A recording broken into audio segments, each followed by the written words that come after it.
Hey, everybody. Happy Wednesday to you. Hope you guys are having a great day and a great week so far. Welcome to Midnight Hatter Live, the weekly variety show where we talk Gundam, Gunpla, and gaming. I'm your host, Steven Bayless, aka Midnight Hatter, and joining me as always is the handsome Adam Blue. How are you doing, my friend? Doing good. Busy week, but I always have time to talk Gundam, and it gives me a nice little break. Yeah, I love this little hump day break. Take our lunch break to kind of spend our time talking about things that make us happy instead of all of the drearies that go on during the workday. Yeah, that's true. Um, it should be a fun show today. I've got Yeah, we had such an awesome conversation last week I know. talking about that Anno Tomino interview from 1994, the memorial Zeta Gundam box set interview. And thankfully now my voice has recovered, so we're not going to have that issue of me hacking along. Hey, you still sounded great. Hey, Okay, I you still sounded appreciate great. that. I didn't notice. See, look, he's such a flatterer, you guys. Um, but before we hop into today's topic in chief, which we're going to be diving into that book that we brought up a couple of months ago, the Mobile Yeah. Suit Gundam RPG Advanced Edition. I did some machine translation on it. We're going to just sort of dive into that stuff because, who better to talk Gundam lore with than Adam Blue? So, Oh, yeah. we'll Love do that our subject. best to kind of cobble things together here. But yeah, like I said, before we hop into that, I do want to share some new stuff that we've got in.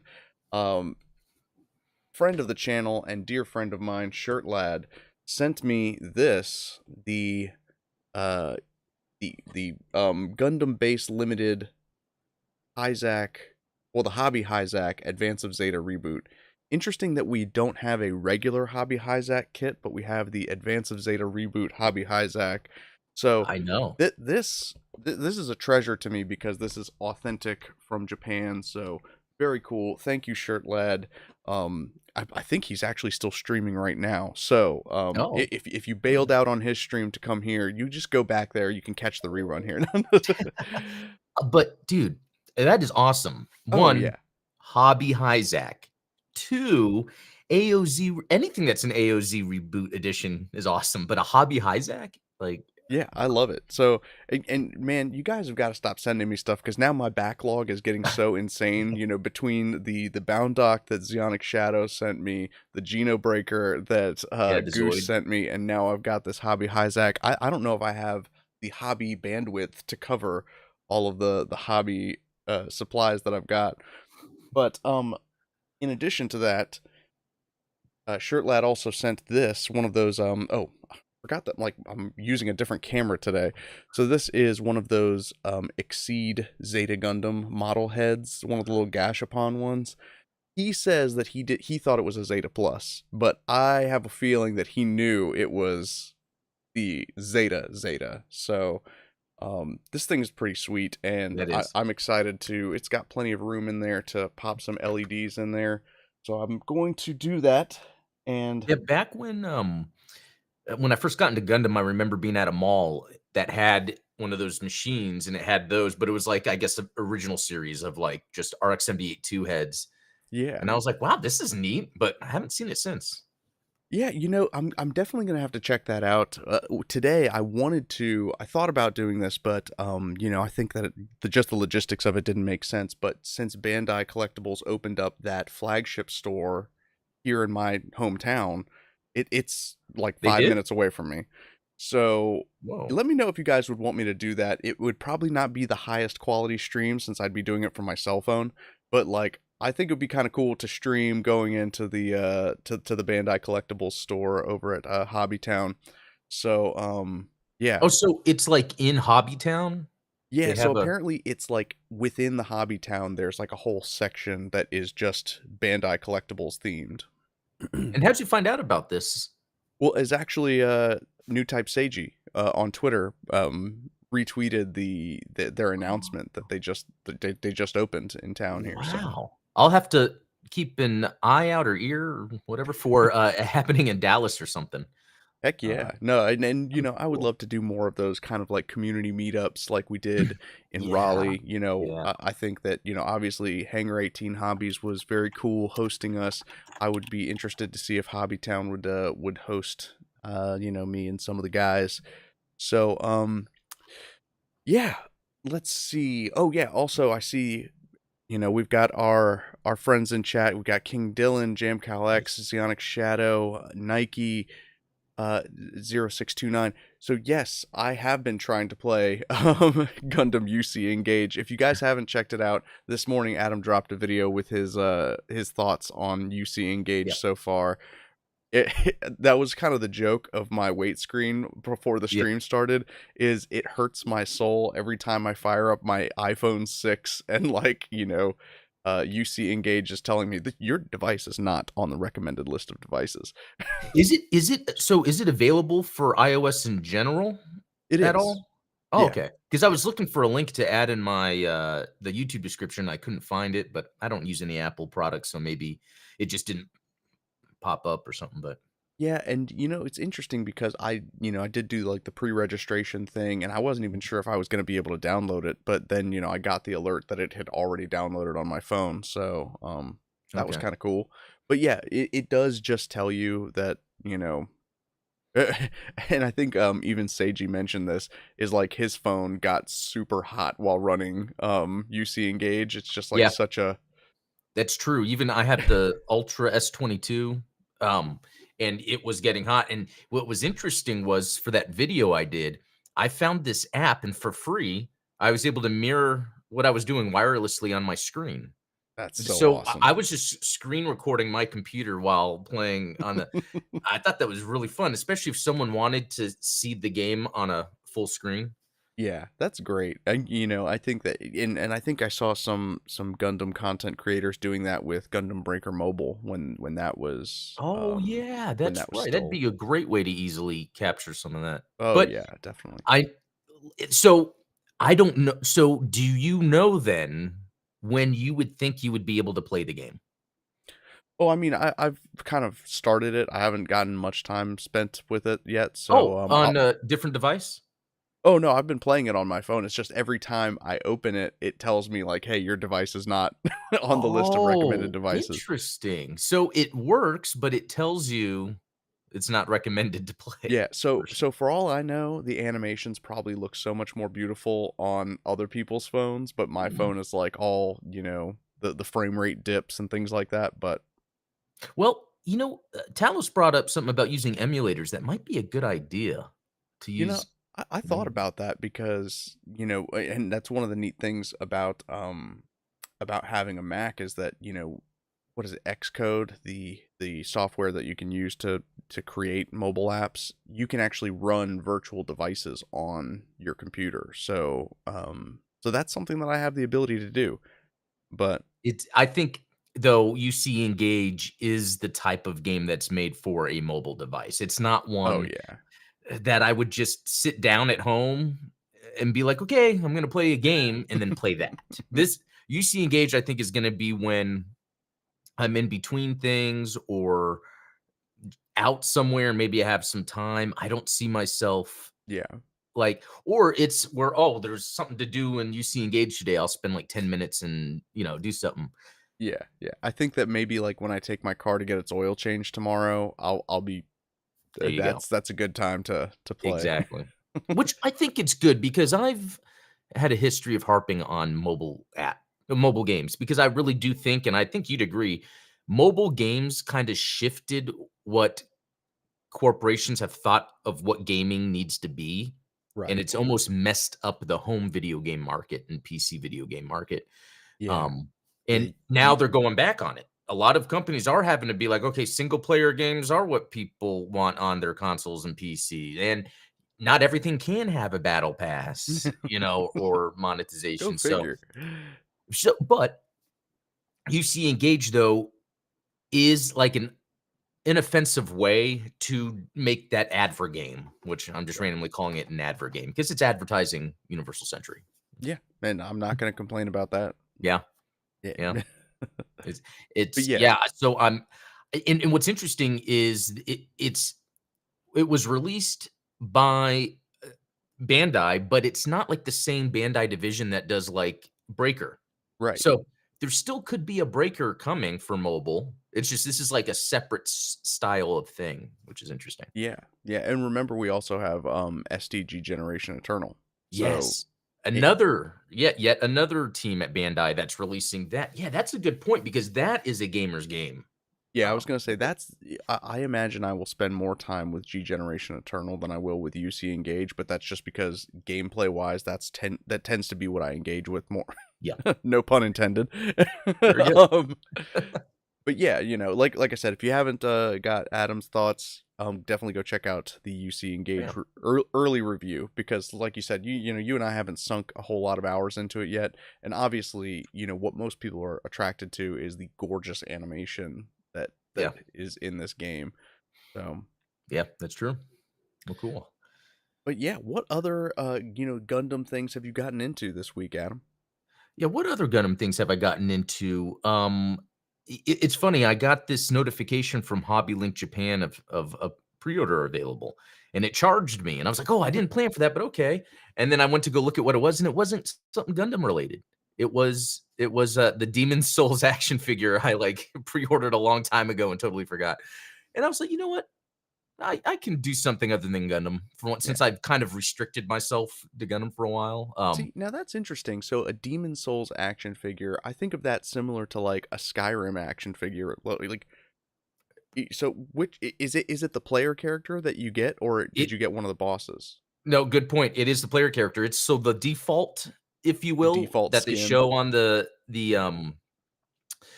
box art, but also it's kind of like the earlier armor that you get. Yeah. But you're right. I know what you're getting at, where it's almost like you could go the whole game never wearing that armor. Yeah. But to me, like that knight looks badass, and it kind of symbolizes to me, like when I first got into Souls, like I when I see a knight like that, it's almost just classical knight look, but it has some design elements that give off the Souls vibe of what we then see in Dark Souls. I think Dark Souls 2 has the cool, it's like the Farum armor. I forget what it's called. I think it has the coolest looking armor. And then there's, Dark Souls 3 that has its own thing, Bloodborne, Elden Ring. Um, but yeah, it's funny how I have some pre-orders for things that are Gundam related, not Gundam related, and it's like, do I want to cancel this like I did with Jabba's palace the other day? Right.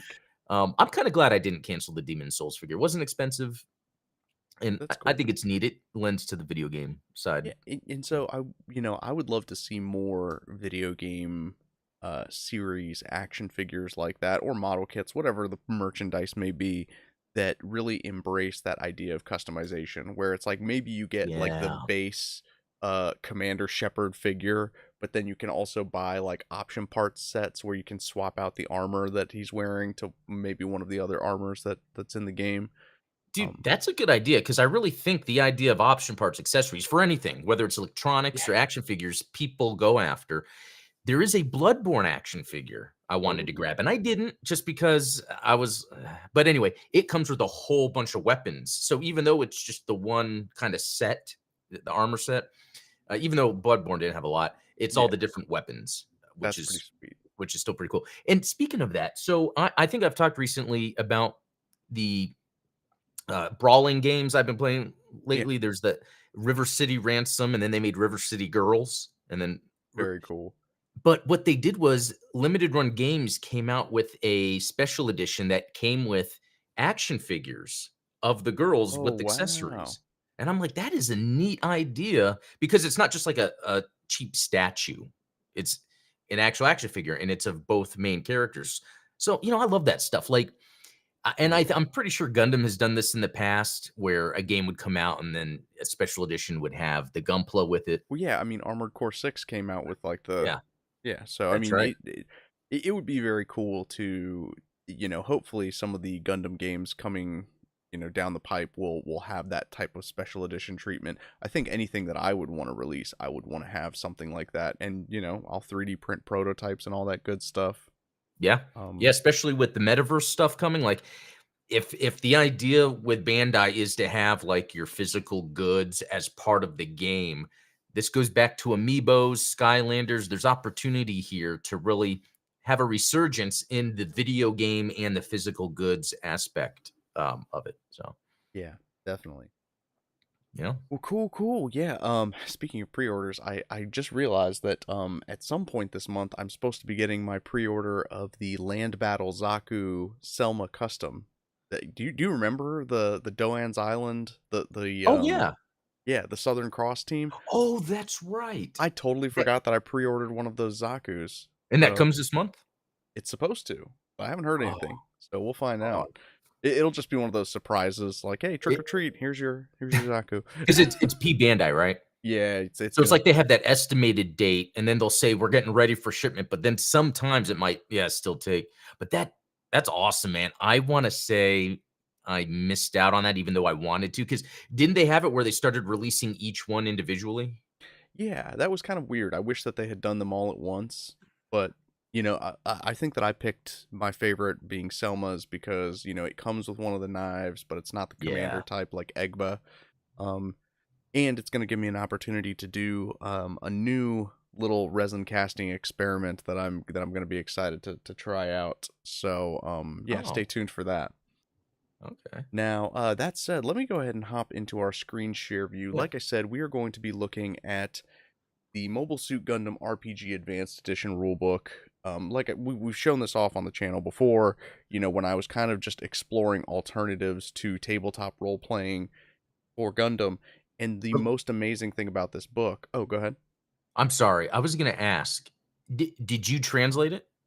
So I have been working at translating certain sections. I'd been working on the rules section of the rule book. As you guys know, this book is like 160 pages, and 60 pages of that are just Universal Century lore.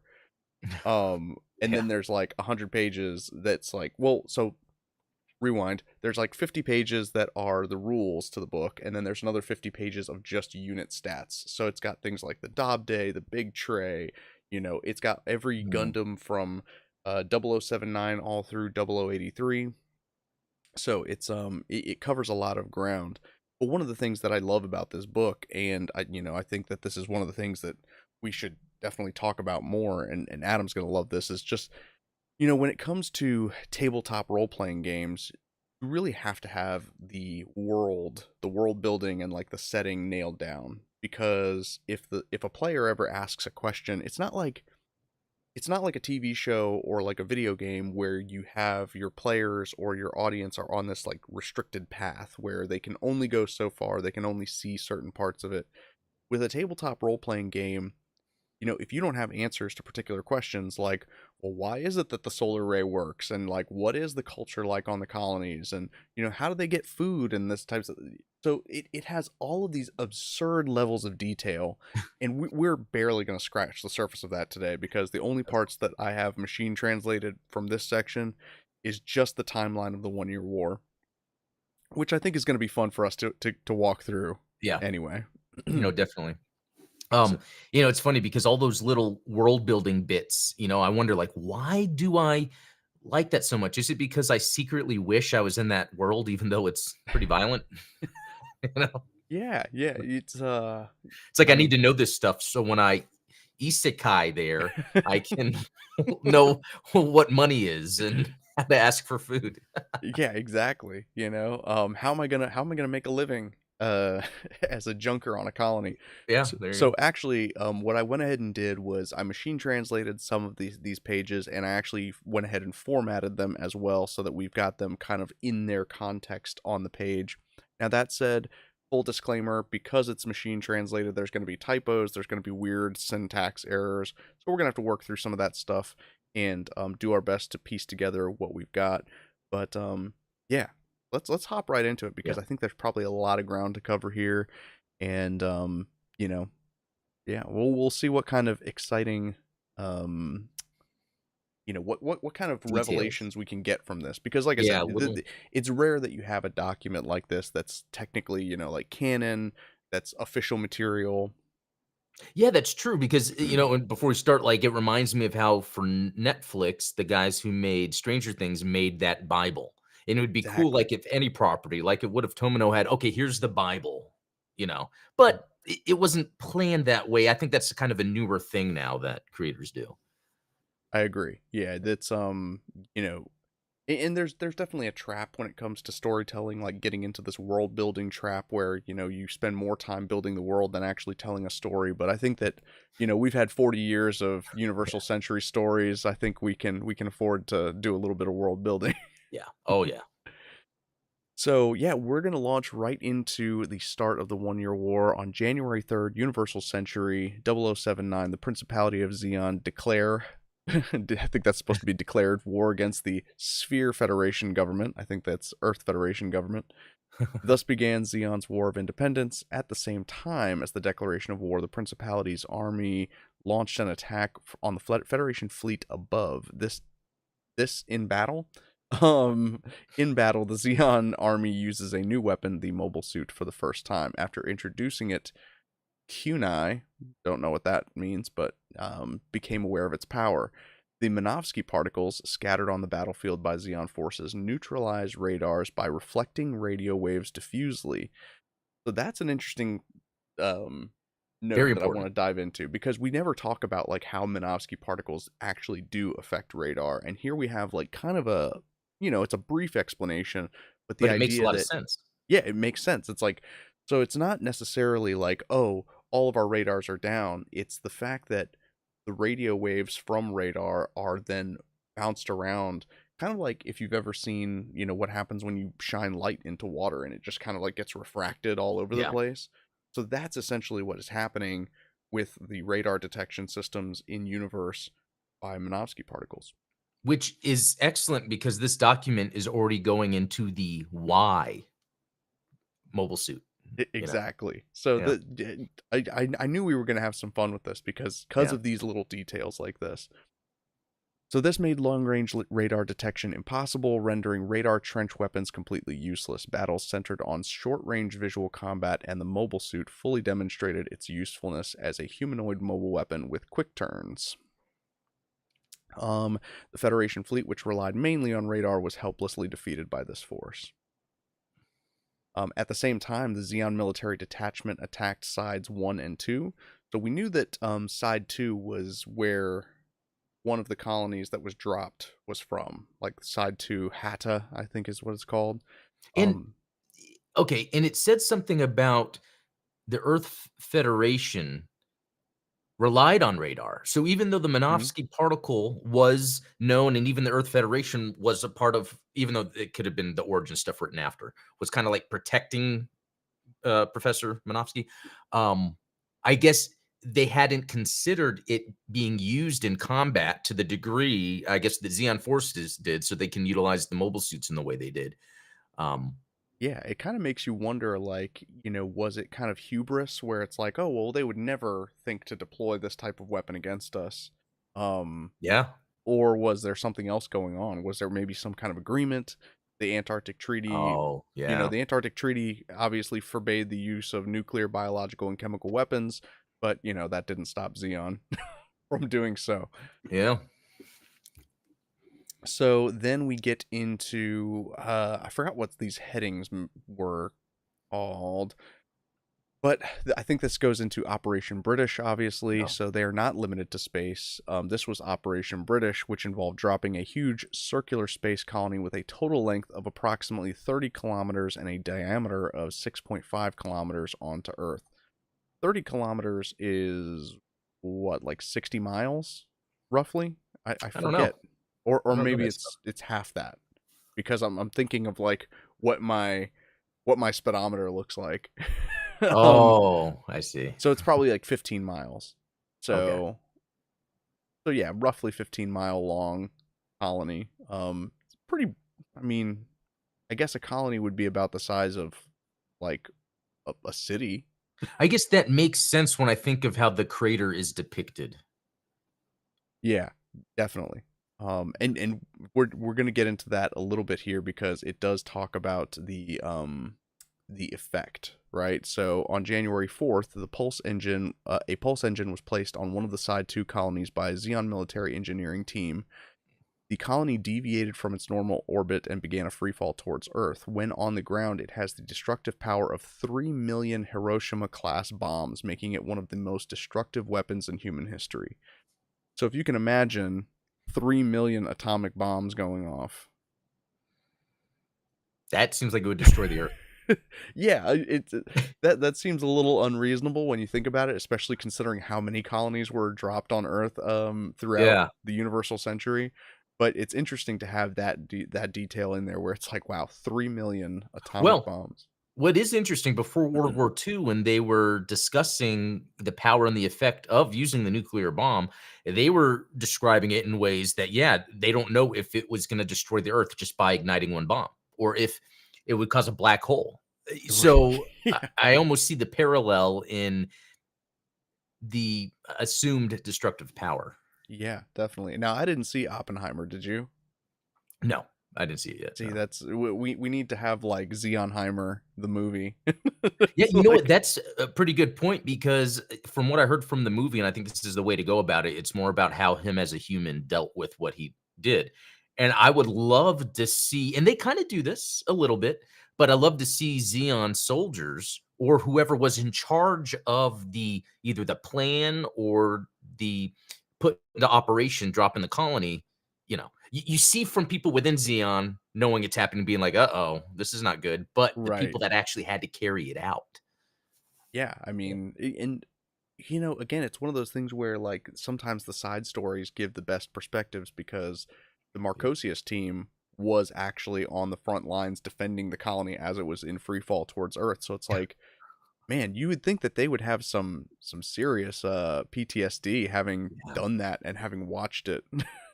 Yeah, yeah, that's nuts. So yes, the target point for the fall was, of course, Jaburo in South America, the headquarters of the Federation forces. Sensing this, the Federation forces gathered the remaining fleets that could be assembled near the colonies following forays. I don't Hmm. know what that means. Course. I wonder if Course. I That's wonder. just a typo there. Yeah. And they began to intercept. If Jaburo were lost, there would be no fate left. The Japanese army relentlessly repeated attacks. That's an interesting. Yeah. I don't know if it was just Japan, but Yeah.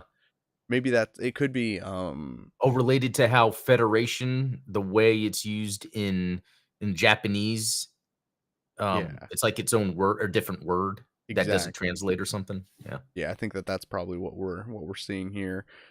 However, the Federation was once again defeated by Xeon mobile suits. On January 10th, the colony begins to enter the atmosphere. At this point, Xeon made a major miscalculation.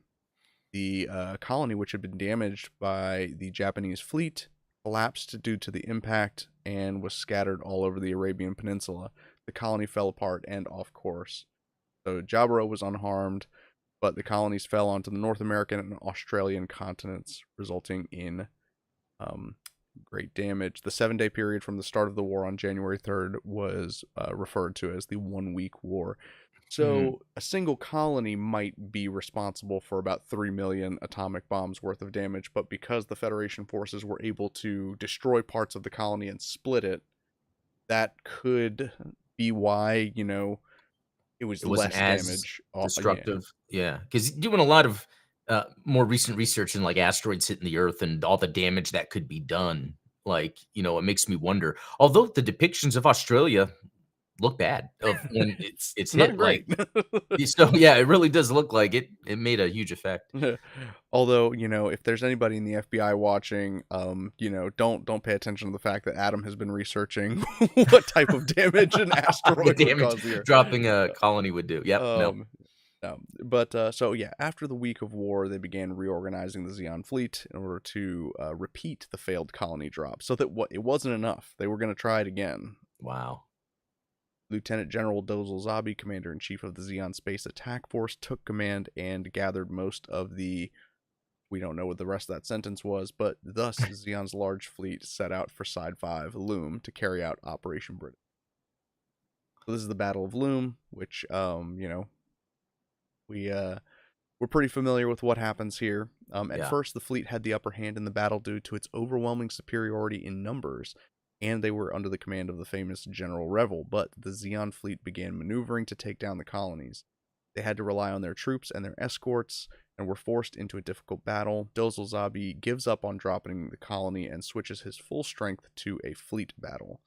The Zeon army, which was inferior in numbers, sent a large number of the MS-06 Zaku 2 to the front and attacked the Federation with Mirovsky particle dispersion and radars ineffective. So the Federation ships without effective attack methods were sunk one after the other against the nimble Zaku. Mm. It is said that there were even mobile suit pilots who were capable of sinking just 5 ships with, or 5 ships with just one mobile suit. I don't know who they're talking about here, but just the rumors.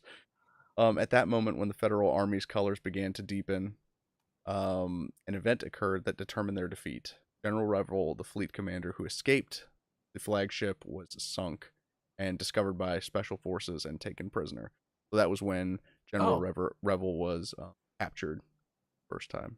okay. So when was this So made? Because this isn't that what is in Origin? it is, yeah. So that occurred January 15th, No, 007. when was this book made again? Oh, this book was from 1998. Interesting. So it almost seems like I've always thought of Origin as after the fact, let's make up some stuff, but it seems like maybe they've picked up on lore that they've created over the years.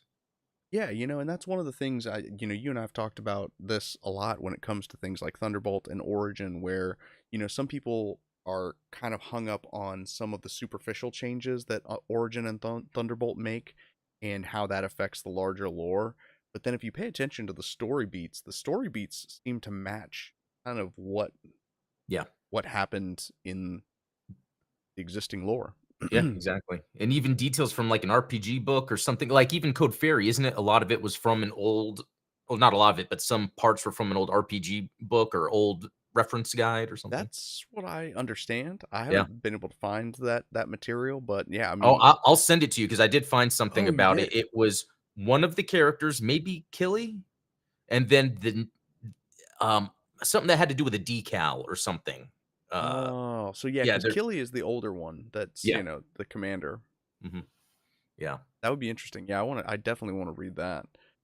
So this page is kind of just a big splash page. It doesn't really cover a lot of the timeline. It just says, at the end of the 20th century, a global government was deteriorating due to population growth, and the situation was almost terminal.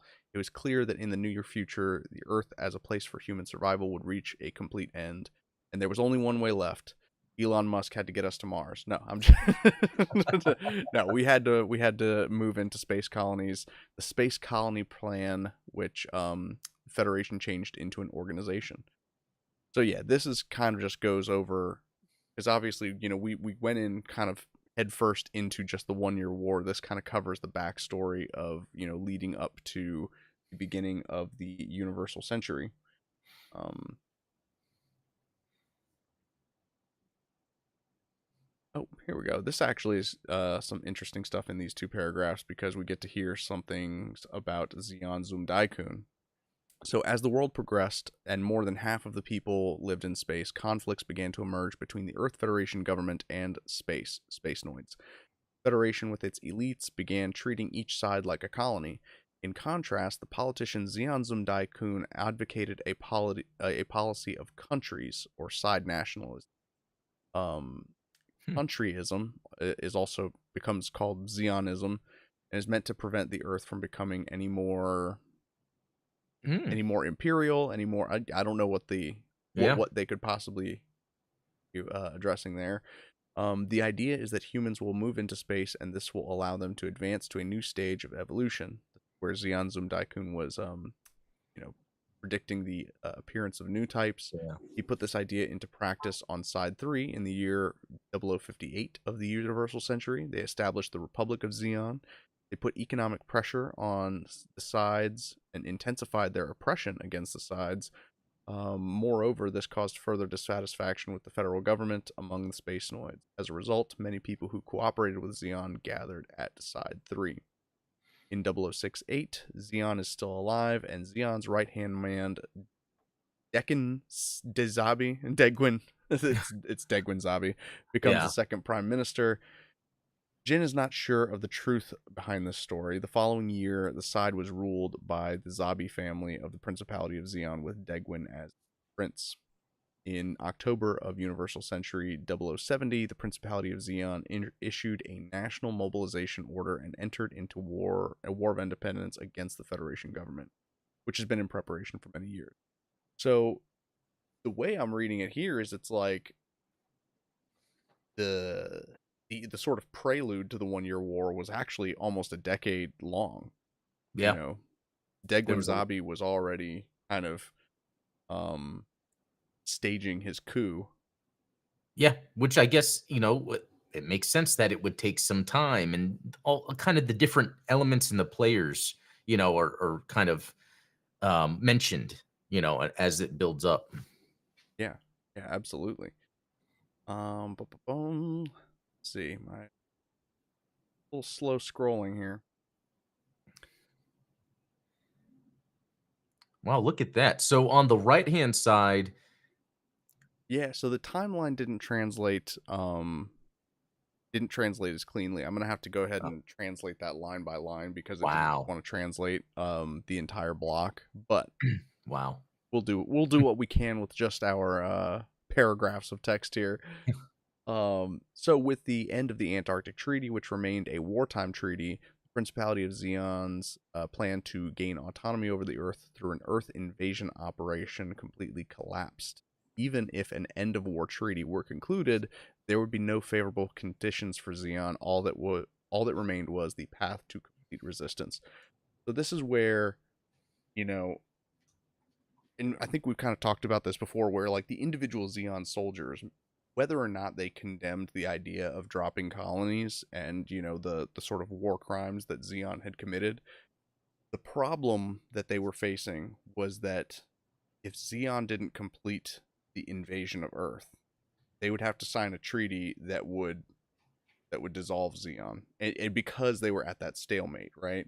So like Mm, it became this kind of sunk cost fallacy where it's like, well, we've already gone this far. If we stop now, then the Federation's just going to bury us. So we just have to we just I have to keep see. That's pushing. that's kind of an interesting little factoid that kind of almost helps explain a lot of what was going on during that time because you would think with the Antarctic Treaty and everything, like it's like, oh, then they're just like super, super bad. But it's almost like, yeah, it's still kind of bad, but also it's rooted in independence. And then almost thinking this is their last chance. Yeah, which they were wrong, obviously, Yeah. because they're going to have several more chances Yeah. Yeah. throughout the True. rest of the century, right? So Xeon forces conducted 3 operations in February. The first drop operation was carried out at the Baikonur base and the Ural Mountains. I'm not sure. That's probably a typo. Second drop operation was carried out against the California bases and the New York area, and the third drop operation was carried out around Beijing and the Malay Peninsula and on the northern coast of Austria. So they kind of like picked these very strategic points to invade, to conduct their ground invasion, right? Because they weren't going to drop any more colonies. They weren't going to do any more. Well, it's funny because the book starts calling them NBC attacks. All I can think of is like NBC, but it's it's nuclear, biological, and chemical attacks. Ah, okay. I see. Yeah, and there was something else I saw in there. What's interesting about Gundam story is the geography. Because you know, I bet if it was like a Western made thing, like the capital would be Washington D.C. Yeah, Something like that. Where it's very Americanized. I feel like Gundam has always done a good job of pointing out different places around the world that actually are linked to our history and yeah, just things that aren't talked about, like Odessa.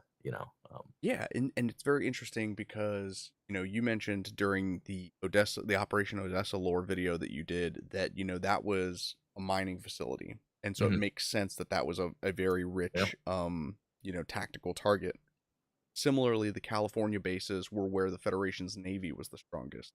So yeah, that's what made the California base such a strong target, is because you had access to the Pacific Ocean, and that was when and we probably won't have time to get into it, but there is a section here where they talk about Xeon's deployment of submarines, Oh, yeah. and so Uh, that became a huge deal because, you know, they've like been water-based yeah, for and being in of course space. that's when Zimad started pushing out the amphibious mobile suits, which gave them an advantage over, a further advantage over the Federation forces.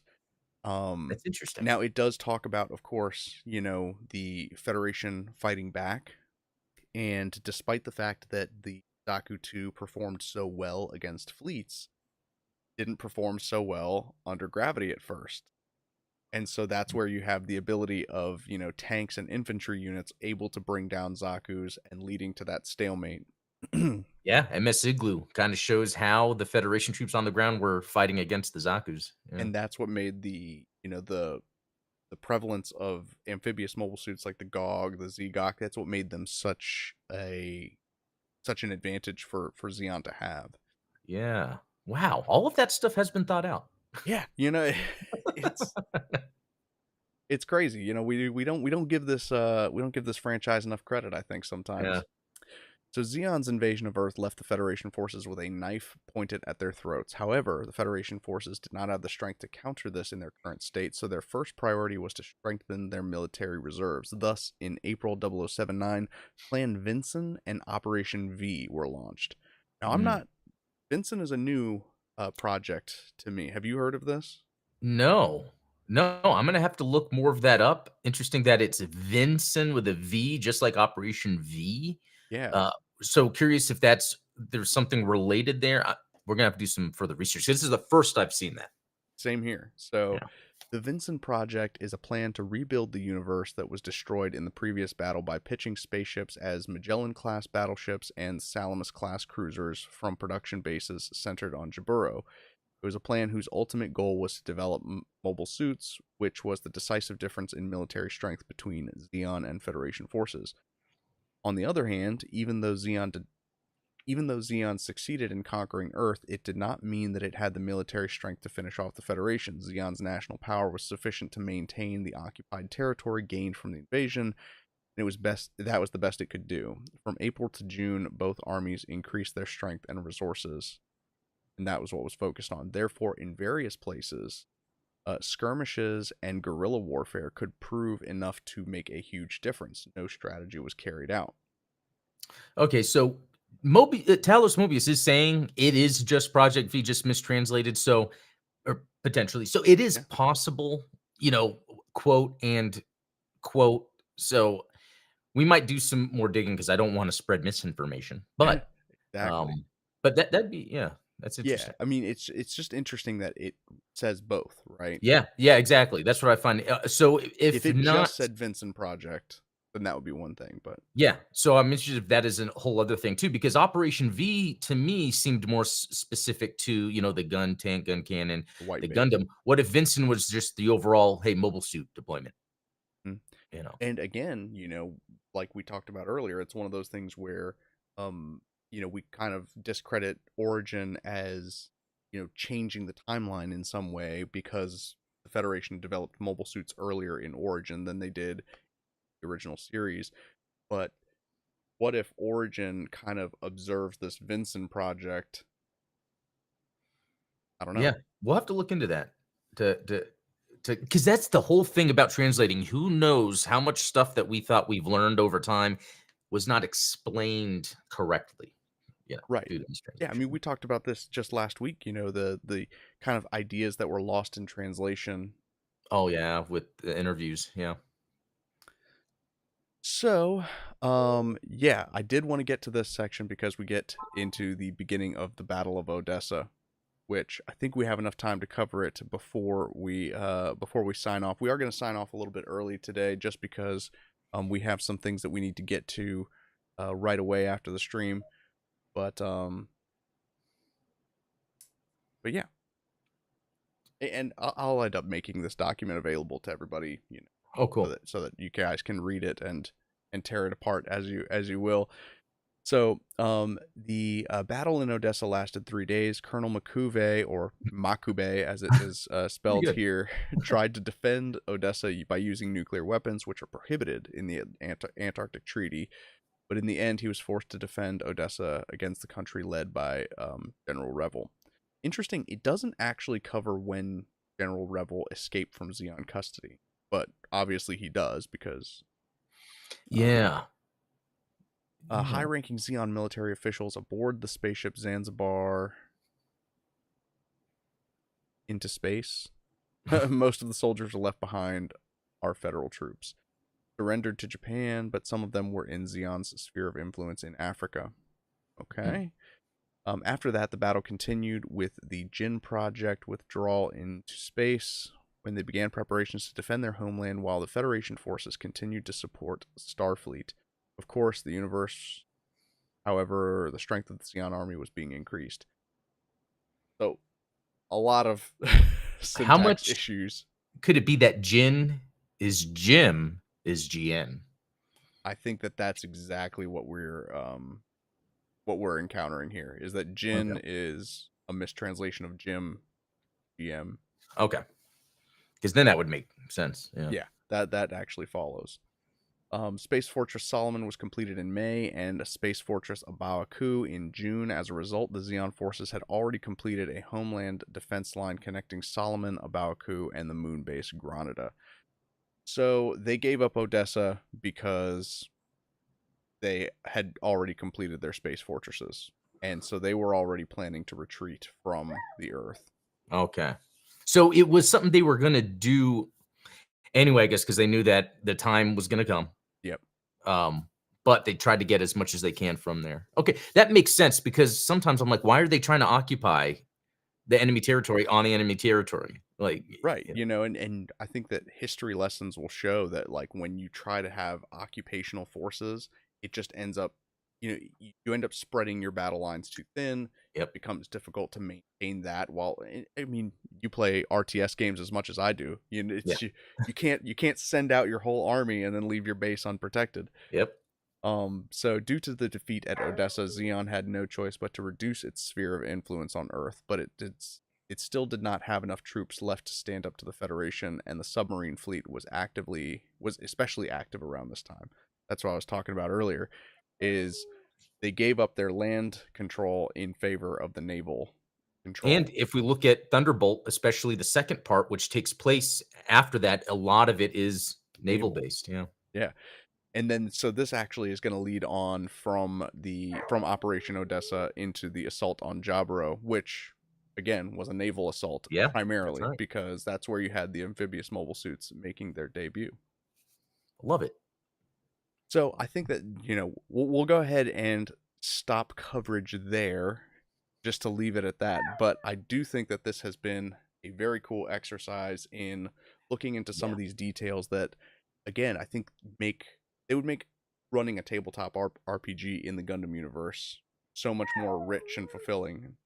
Yeah, that is interesting because in an RPG, you're gonna wanna make choices, and you're gonna Yeah, question your choices based on the world you're in. When you're watching a show, you're just seeing how it unfolds. ex- So, yeah, makes even more of a reason to, get these details and have them available. yeah. And again, I love the way that this is told. It doesn't cover anything from like the white base perspective. It doesn't talk about Yeah. Amuro. It doesn't talk about the Gundam.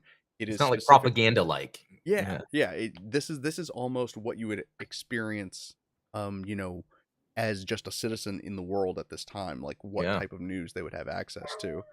And important note is that it says like guerrilla operations were especially effective in that time between May and July because neither side had the kind of force to conduct a major military operation.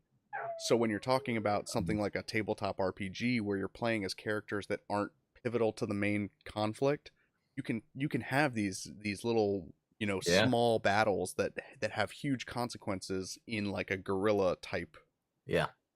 conflict. Explains why there's a lot of one-year war stories. Yeah. I mean, that's even more cool info. Yeah, Well, that said, I hope you guys have enjoyed this sort of deep dive into the 1 year lore, as yeah. it were. Sounds like I I need to go loved it. let my dog in. But yeah, Adam, did I forget anything? No, no, this was excellent. Just like last time, I love diving into these details. It Me like too. builds out the world in my head even more.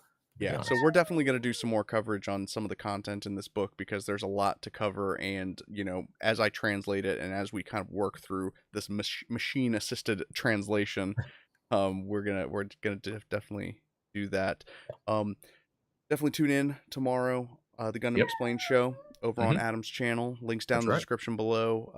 Links to support the channel down in the description below as well. We do some, pretty sweet monthly perks. And I do have a surprise airing for you guys on Friday, so stay tuned Ooh. to the channel on Friday. We're gonna have a new video drop for you. I'm gonna go let my dog in. Thank you so much, Adam. Thank you for Yeah, no joining problem. me. Hope you guys have a great evening, and we will catch you tomorrow. Yep. See y'all. Cheers.